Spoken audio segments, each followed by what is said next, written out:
नाज़रीन किराम, हम हुज़ूर शाह मीना की बारगाह में हाज़िर हैं। आप रज़ियल्लाहु ताला अन्हु ने कभी भी बेवज़ू गुफ्तगू नहीं फ़रमाई। आपकी आदत थी कि आप कभी भी बेवज़ू रहते ही नहीं थे, तो आपने बेवज़ू गुफ्तगू कभी नहीं फ़रमाई और ना ही कभी बेवज़ू सोए। जब सो जाते तो कभी भी वज़ू और 2 रकात नमाज अदा किए बगैर पहलू ना बदलते। नींद से बेदार होते ही तयम्मुम फरमाते और उसके बाद वज़ू की तैयारी करते और फरमाते कि इंसान की तख्लीक की अस्ल पानी और मिट्टी है।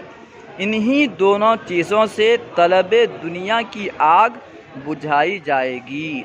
बहुत उम्मीद है कि आखिरत की आग भी इनसे बुझ जाएगी।